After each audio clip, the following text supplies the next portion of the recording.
This is episode 22 of Untangled Faith.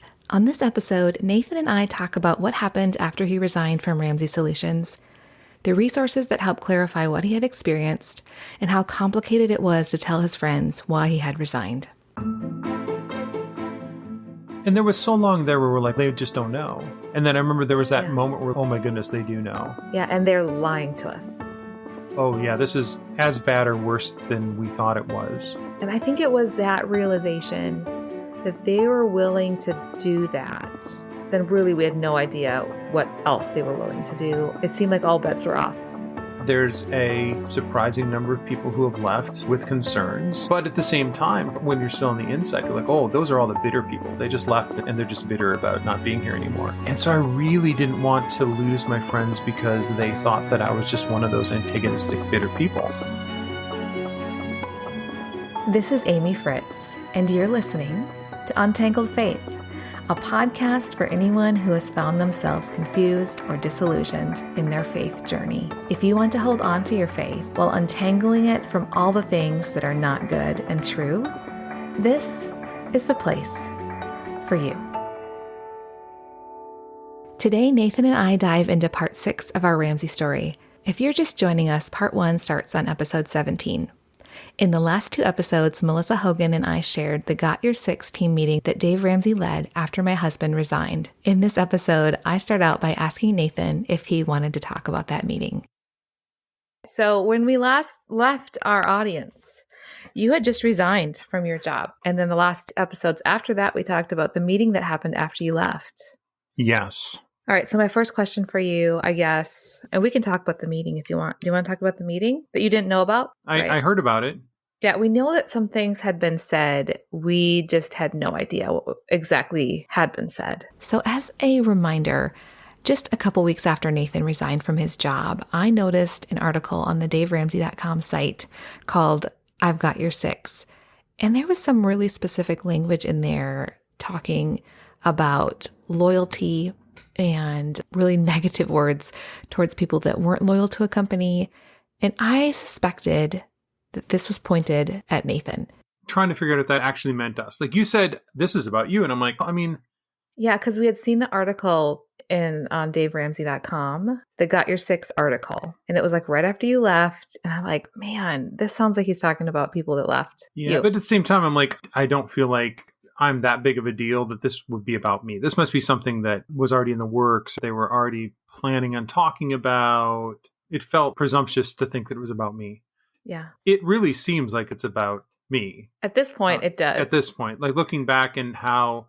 Now that we've heard the audio of the meeting that happened right after you left, that seems like that's where that article came from because it's got like quotes right from that meeting. Right. And the fact that it then went on to talk about like the actual meeting.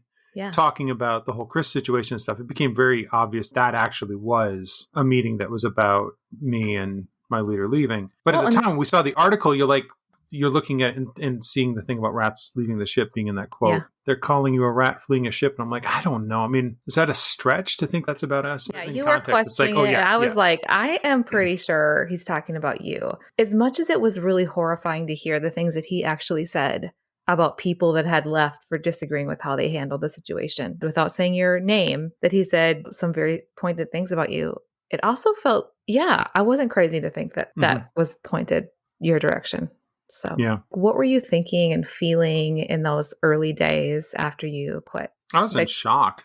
Yeah. It happened so quickly and I was still feeling guilty about leaving my team with a half-finished, not done. I didn't get that sense of closure because it wasn't a departure that I was planning for. I wasn't fired, but at the same time, I didn't get to pick when I was leaving. It's a weird situation to have that sort of, okay, you're going to go now, and to not be able to finish things, and then not really be able to say goodbye, going home and not really getting a chance to say why I was gone or explain because it still didn't feel like my story to tell. Like I was leaving because of all the reasons we talked about, but it didn't feel appropriate for me to say the whole thing because so much of it was around what was still private at that point. Yeah. So that brings me to my next question. When you left, did you reach out to your friends there and tell them what happened, why you left? No, I didn't. I did end up talking to one of my good friends was weeks later though. Like we were riding together to a developer meetup. I think I somehow worked the conversation around to that just because I wanted to be able to explain that it wasn't that I had just found another job or that I wanted to leave, that this wasn't really by my choice. But even then I didn't want to put him in putting him in that position of having to make a decision, which I feel was what was going on with Melissa to a certain point too, where she wasn't wanting to put us in that position of having to choose between our livelihood or her. At that point, she hadn't told us anything. And she knew if she had, either we'd have to decide if we believed her or not. And if we did, we would have to make some really serious decisions. It's a no-win situation because if the person leaves because of what you have shared, you feel some responsibility for them putting themselves in that position, taking that risk, because you're in the middle of it yourself. This is scary because we didn't have something lined up. We're still trying to figure out what we're going to do next. And I need to work to make money so that we can afford our house. And you don't want to feel responsibility for someone else leaving and going through that same pain. At the same time, you also really don't want to say this is what happened and then have them choose their livelihood and just cut you out of their life. There's that feeling that's a risk as well. It's a vulnerable thing to say, hey, this is what happened. It's really hard. It's really hard. Yeah, it's very vulnerable. By then, things had changed a little bit because when we had left, we were doing so with this feeling that it was what God wanted us to do and that we just had this feeling that things weren't right, but we hadn't had things confirmed. And by the time I was speaking to my friend, we had a chance to talk to some people that weren't talking to us for those same reasons. Like they weren't sharing things, the details with us while we were still there. And we had the opportunity to have more open, candid conversations with people who knew more of the facts and knew what was going on. And it was very affirming to, again, have that feeling like I'm not crazy. Like this wasn't just something that we imagined. This sense that something was wrong was borne out by the facts that we were able to get from people who knew things because they were more deeply involved in the conversation and situation. Yeah. You left the end of April. So let's say like during that summer, was there anything that helped you in particular, like work through what had happened? Because there's something you listened to, things that you read, conversations that you had. So I remember looking at articles while sitting at the desk for the job that I had after I left RS. I remember some articles that you had sent my way or that I had found, and I remember reading them at that desk. There was that article that we had found that was about narcissistic organizations. Yeah. Yeah, it was a journal article talking about narcissism and how it can impact whole organizations.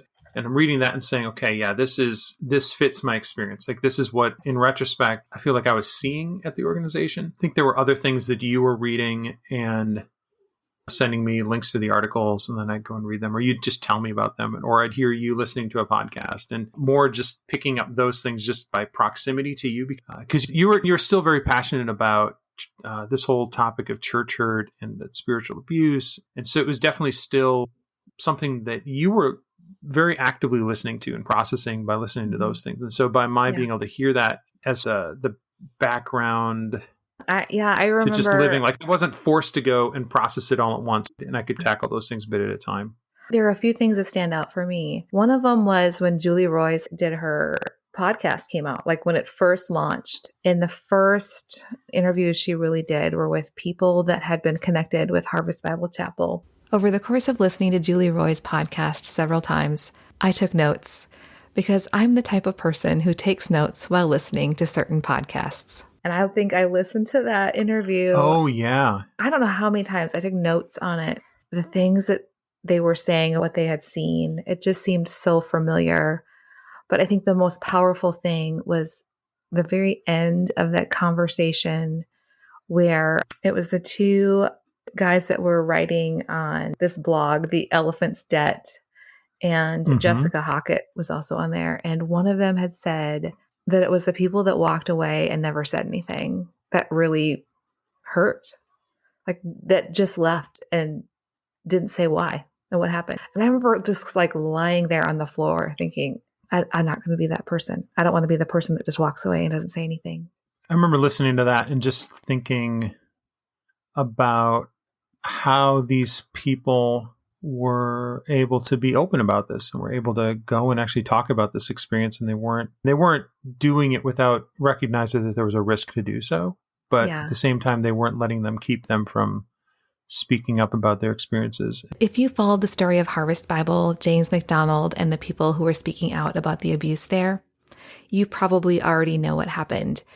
James McDonald sued the bloggers and their spouses and journalist Julie Roys. I believe James McDonald ended up dropping that lawsuit at some point, and I think it came after several subpoenas and discovering that a lot of the documentation was there to support the things that these bloggers had said and that Julie Roys had reported in her article with World Magazine. Well, for a couple of them, they had quite a bit of years of distance. They'd been speaking for a long time. The men that were on that podcast, nothing was happening for a long time. I didn't process that part so much as that I wish somebody had said something and thinking, somebody needs to say something. And then do you remember I sent you that Michael Hyatt podcast episode? Michael Hyatt and Megan Hyatt Miller had a conversation about a situation that Michael had been in where he had to make this decision on firing a money maker, a big rainmaker for their organization. It was cool to hear someone who had a similar, not similar, but just that same idea of having to wrestle with something like that in their work life and had to make a tough decision. Yeah. And it was affirming to hear that and say, okay, there are other people who are out there. Yeah. But it's felt good to hear other people doing that and to think I'm not alone in that. We both felt really emotional listening to that.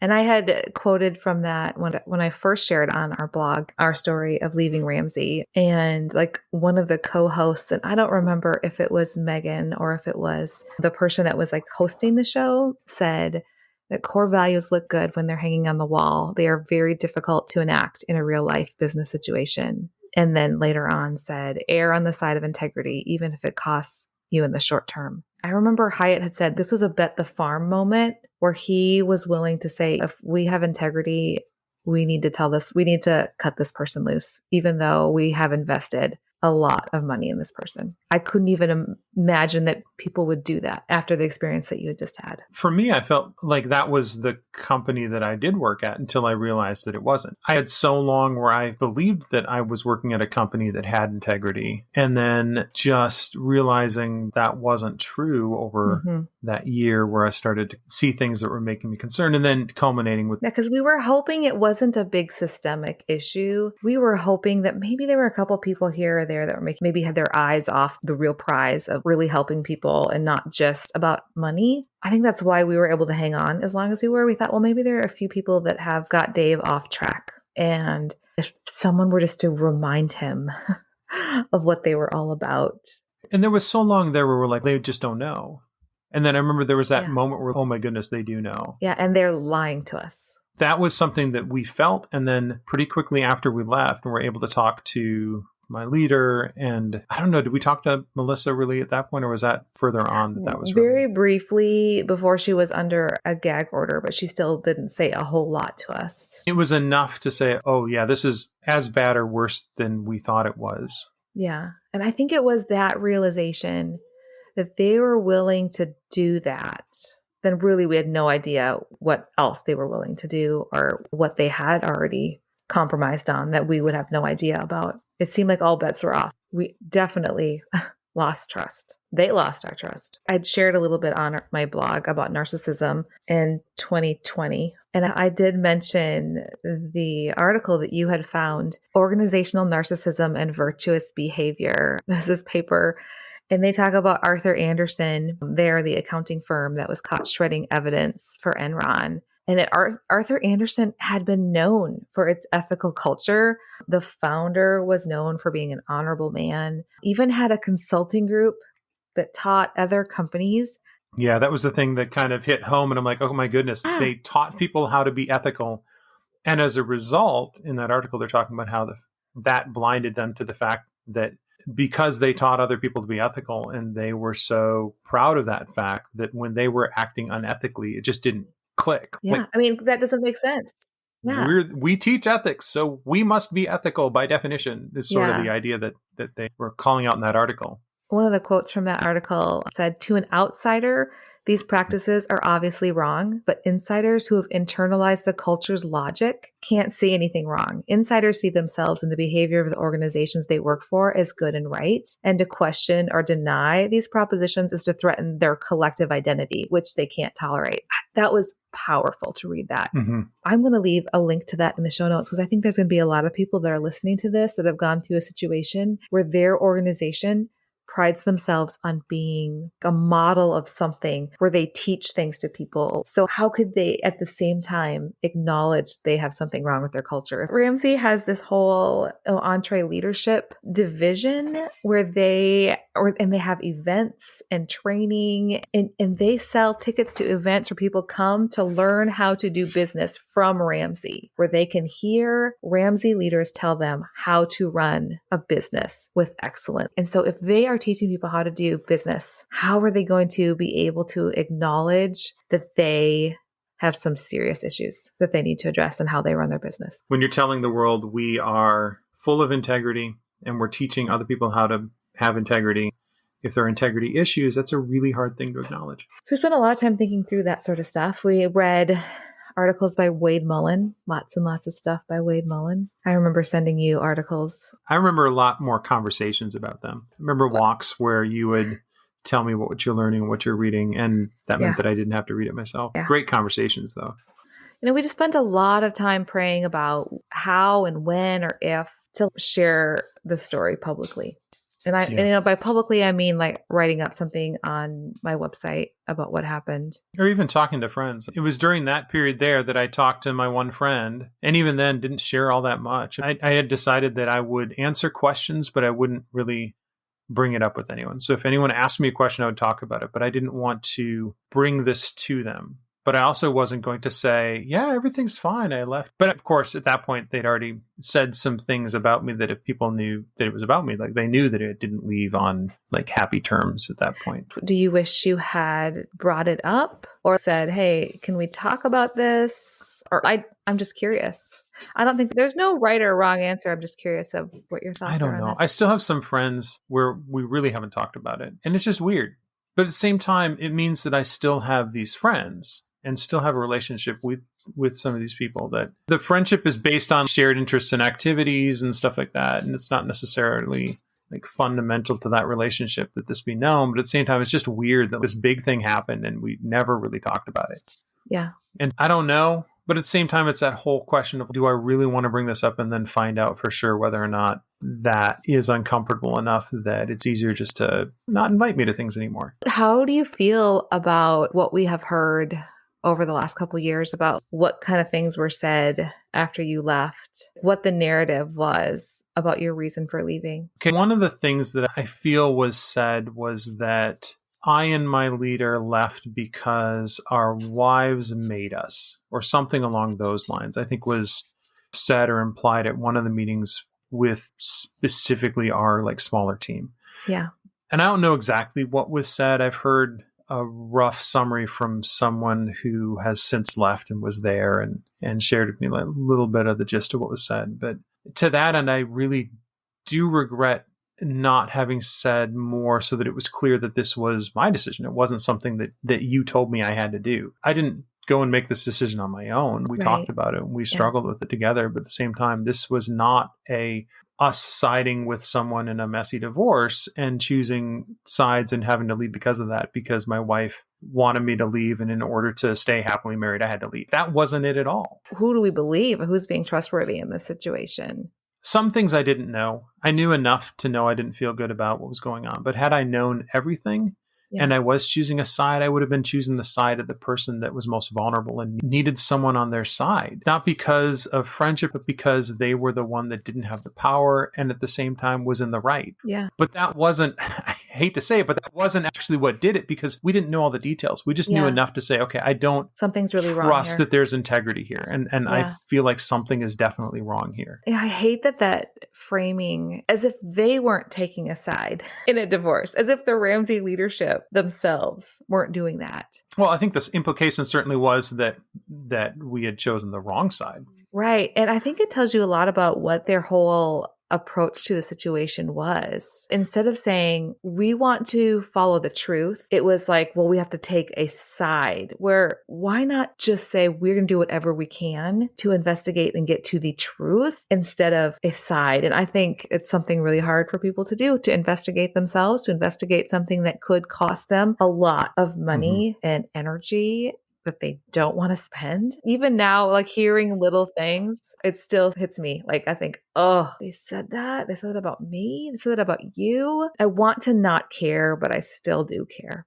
Add to that the fact that this was not just about a random person at the company, but this was about a person who was representing all of us that worked there and was representing by proxy Jesus and our Christian faith, and like being out there and actually as the spokesperson for a very openly Christian company. Like it's a really, really big deal. That person has integrity. And if there's credibly raised concerns, like it's really important that you do follow through on that and not just try to make it go away. Yeah, I think that's a great point. And most of my close friends, probably had a couple of close friends that were still in the organization. One was already ready to be out the door. They were working on wrapping up some things. And so I felt like I could talk to them and that felt good. Another one and had already walked through the situation with us a little bit. Another friend I didn't share all the details with, but understood us enough to know that we wouldn't have left for no reason. And we're in a position where they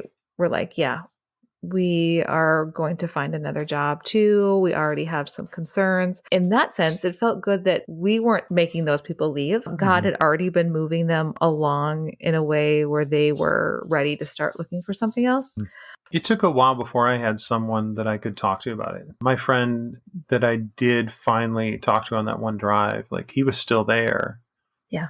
And so I still didn't want to say much other than a little bit about what was causing us to leave. But again, I didn't want to put him in a bad situation. You wanted to be his friend regardless of the decision that he made. There's this definite sense that when people leave, they're now on the outside. And when people leave, there's a sense that they're now suddenly them in the us versus them equation. And so when people leave, now all of a sudden they're them. And if they're not us and they're not with us, then they must be against us. Add to that the fact that there seemed to be this surprising number of people that would get rather bitter about the company and would say things that seemed pretty antagonistic about the company. Turns out that there's a surprising number of people who have left with concerns. But at the same time, when you're still on the inside, you're like, oh, those are all the bitter people. They just left and they're just bitter about not being here anymore. And so I really didn't want to lose my friends because they thought that I was just one of those antagonistic, bitter people. So I was being very, very careful, even in my interactions with my good friend, so that he would not see me in that light and that I would lose that friendship because of that. That's why I don't want to hang out with a person who's just bitter about the company. In the end, he wanted to work remote, and that's something you can't do at RS. And so he ended up looking for a job where he could do that. And he left, and suddenly I had my friend who was on the outside. It took a long time before I had a friend on the outside. One of the things that when your friend was interviewing for jobs and you knew he was interviewing because he wanted to work remote, after an interview that he ended up feeling like discouraged about, I remember you saying, I am going over to his house. Yeah, I want to talk to him. I remember feeling this is what I was sad about you leaving Ramsey about, because these good friends, and also feeling so happy that you got to go sit next to him in his house and both try to solve this problem together. And it not only could encourage him, but remind you guys of what an awesome experience you had being able to work together. I think that was also like the other half of that, because I remember being over there and I think his family was out for something. So it's just the two of us sitting there walking through this thing. And the second half of that visit ended up being a little bit more about why I'd left. Like he asked a couple questions and I was able to answer them with a little more candor. And it was good. Like it was really good to be able to actually speak a little bit more freely. That was really where I was most concerned about coming off as the bitter person. The first one I'd said so little intentionally, and it was really just about, I still want to be your friend. That first conversation in the car. This one was a little bit more of, this is what I saw that concerned me. I don't think everything's okay, but it's not just bitterness. Please don't see me as a bitter person. That was the heart of that second conversation. And it was just so good to be able to have that conversation and have the hope that he was going to be on the outside at some point. And I think it worked out the way it had to work out. You can't force somebody to see something they aren't ready to see. And then the happy ending into that story was that the job fell through. That's not happy. Well, yeah, it's not happy, but it is happy because yes. the job fell through for him, which was really awful for him. But he had already said he was leaving. At RS, you can't openly say you're looking for someplace because that might be your last day.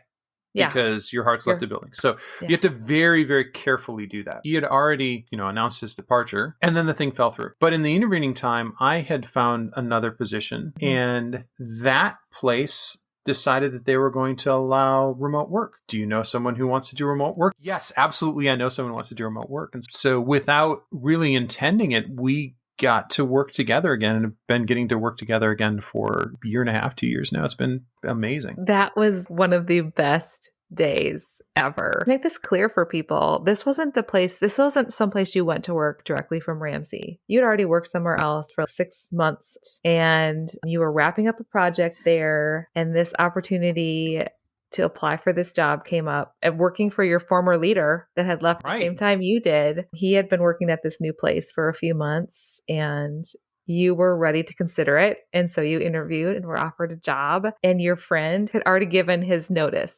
Not to come work here. He had accepted a job somewhere else and decided he did not feel good about it later. And in the interim, he interviewed and was offered this job. And so you got to work with your best friend again and with your best leader. It was... I should say, when he said, and we're going to start considering remote people, I'm like, and he's like, do you have any ideas? And I'm like, he said, and I've already called my friend. Like, I've already called him. He already knows. I'm like, oh, yeah, that's who I was going to say. That was a really awesome miracle that came about from all of that. Yeah, that was about 6 months after you left Ramsey that happened. By about the 11 months, not quite 12 months out, we were ready to share the story on my website of what happened. It had been almost a year exactly. And I was like, I feel like it's a good time just to put out there what we could about what we had experienced without sharing too much of someone else's story, without sharing too much of Melissa's story, because there's hers to tell. Right. It still wasn't our story. But at this point, you had walked through more of it with her and had been there by her side. Yeah. Yeah. I had sat in a courtroom with her. She was trying to get some information, legally requesting, subpoenaing information from Ramsey to help with her divorce settlement. And so I sat in the courtroom and listened to the Ramsey lawyers argue that they didn't have really any easy way to calculate for her what Chris's income was. And I was shocked. How can they be stonewalling so bad? And they said things like, we really don't know who spends what on the company debit cards because they're shared among different people. This comes directly from the October 3rd, 2019 transcript of this court hearing. Mr. Presnell is the lawyer that was representing Ramsey Solutions in this. This is what the lawyer for Ramsey Solutions said on October 3rd, 2019. Mr. Hogan is one of a few employees who has a company debit card. So when he is traveling and charging expenses, he uses his debit card, which goes directly to a Lampo bank account. So he does not complete, nor do we have any expense reimbursement forms. That is a quote from the lawyer representing Ramsey Solutions. Mr. Presnell went on to say, there are multiple employees that have a debit card that goes to the same account.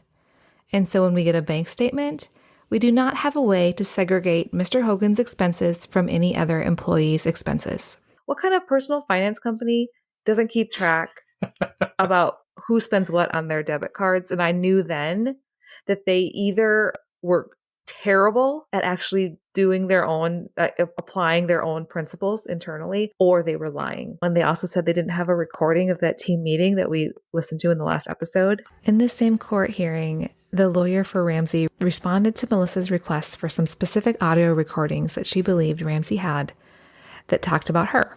One of those was the Got Your Six meeting that happened in May of 2019. And here is what Mr. Presnell said. We audio record devotional meetings which occur on Wednesdays, as opposed to staff meetings where we don't audio record or video record. Sitting there in that courtroom and hearing the lawyer claim that on behalf of Ramsey, I was shocked because I happened to know that Nathan would listen to team meetings later if he hadn't been there on a Monday because they recorded them regularly and put them on a drive where anybody could access them and listen to them. And just in case he's wordsmithing here, Here is another statement from Mr. Presnell. I asked Lampo about everything in number 16, notes from meetings, audio tapes, videotapes, and they have none of that, regardless of whether it pertains to his work issues allegedly or otherwise, other than that potential audio recording of the devotional, April 10. I know you're wondering what item 16 is. So item 16 requests copies of any audio or video recordings, transcripts, and or notes at staff meetings/devotionals on May 6, 2019 and April 10, 2019. There are other dates that are mentioned, but I just wanted to point out that the May 6th date that was requested would have been for a Monday morning team meeting.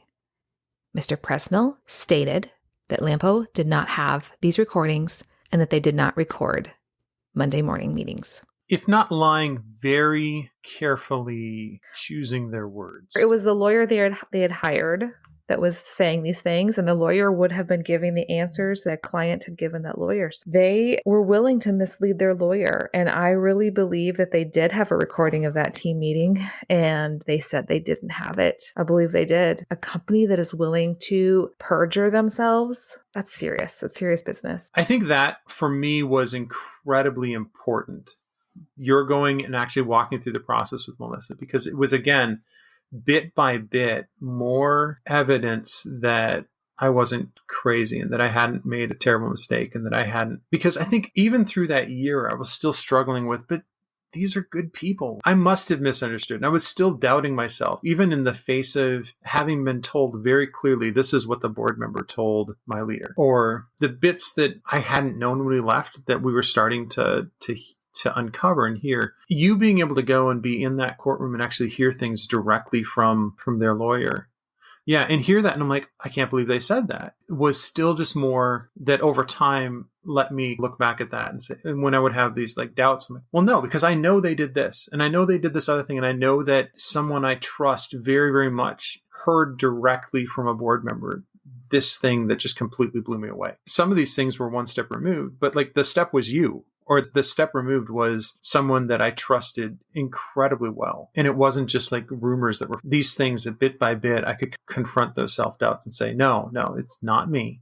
This was them. But it's crazy after so long of being there and believing that we're the best place to work and we are unique and nobody has integrity like we have integrity and we do the tough things and we like all these things that I heard for so long. It took a long time to tackle those things and say, well, yeah, except for when it wasn't true, and address that there were things there that were not true. So I, through all that with Melissa, decided to share our story. It was probably maybe beginning of April of 2020, the beginning of the coronavirus pandemic. That spring had been particularly rough for Ramsey Solutions. Dave had made comments on the radio sometime, I believe it was in February, mocking people for being what he characterized as too cautious about forecasted tornadoes. That night, a tornado touched down in Nashville. And then COVID started to really pick up steam, right as Ramsey was gearing up to host a big cruise. Dave stated on the radio that he was still going regardless and told people who were asking about refunds for upcoming events that there would be no refunds. They ended up canceling the cruise and postponing one of their highest priced events of the year. Lots of people were working from home. In fact, the Ramsey employees were at home the month that I wrote that article or wrote that blog post. But I had spent, I don't know how many days, weeks working on it and had you read it. So like we were together on sharing it. Mm-hmm. What would be in there, what wouldn't be in there. It wasn't just Amy going rogue. Or was I? Was I going rogue?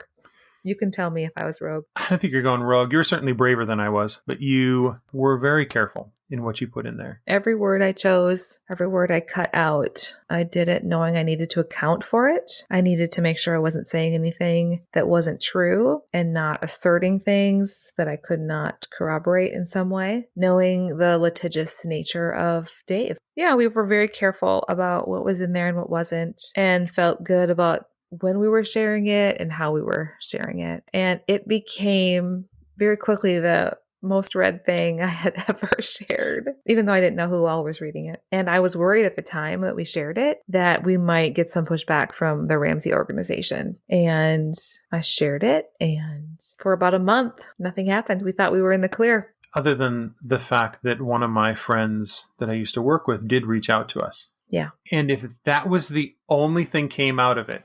One person, isn't that interesting? We spent all this time thinking through what to say, not knowing what God would do with it. And none of your friends reached out except for one person said, hey, I read the article. Can we talk? Mm-hmm. And he came over and we sat in the backyard because COVID.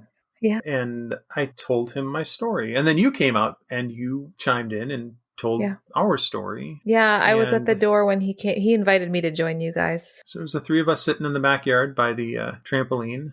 Yeah, and he took notes, asked some questions. He started with saying, I'm really sorry I didn't reach out to you before. It was huge because this is a person who was coming not because I had said anything, but because they saw that article and they were willing to examine the facts and try to find the truth themselves.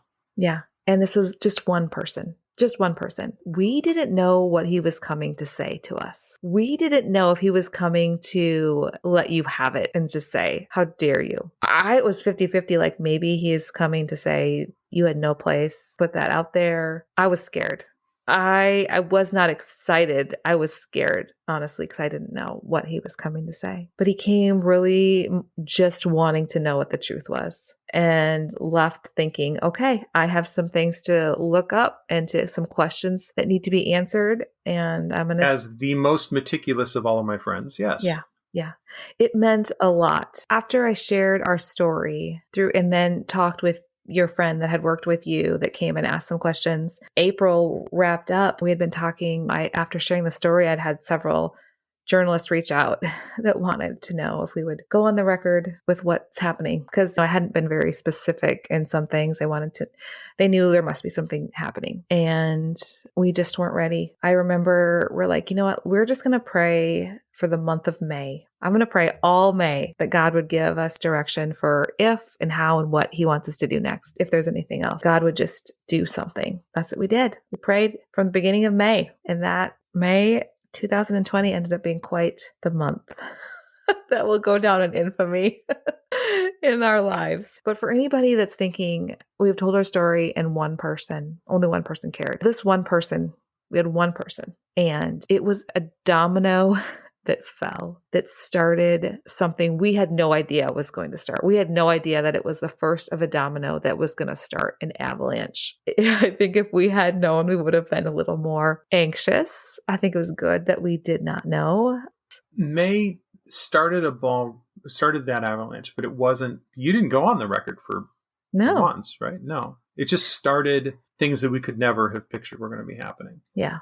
Dominoes falling, an avalanche starting. So many mixed metaphors in that conversation. The point is that during that season of processing and praying, we kept looking for the next right thing to do. And none of it was wasted. We practiced separating truth from lies, balanced speaking or not speaking, and we spent a lot of time asking God all of our questions. Thanks for listening to the Untangled Faith podcast. This podcast is supported by listeners like you. You can support this work by joining our membership community on Patreon. There you can find bonus interviews, transcripts, access to live streams, and replays of live streams. To check this out, go to untangledfaithpodcast.com and click on members. As always, you can find all the show notes at untangledfaithpodcast.com, and you can find me on Facebook and Instagram as Untangled Faith, and I'm on Twitter as Faith Untangled. On the next episode of Untangled Faith. On May 1st, 2020, I bought a journal to write my prayers in. Nathan and I had recently had that conversation with his friend who was still working at Ramsey. We knew their family was processing a lot. I wanted to pray for wisdom for them, and I wanted to spend the month praying for wisdom for our own family. On May 13th, I received a message from a new friend that her husband had just been fired from his job at Ramsey and that they wanted them to sign an NDA. On May 18th, a friend who had come to us with questions resigned. And on May 20th, Ramsey dropped a metaphorical bomb on our family and 3 other families that were connected to us. Ramsey leadership later characterized it as a shot across the bow. If only I hadn't prayed for God to do something. I'll see you next week when we share the next part of our Ramsey story. I didn't say any weird words. One sentence. I can't wait.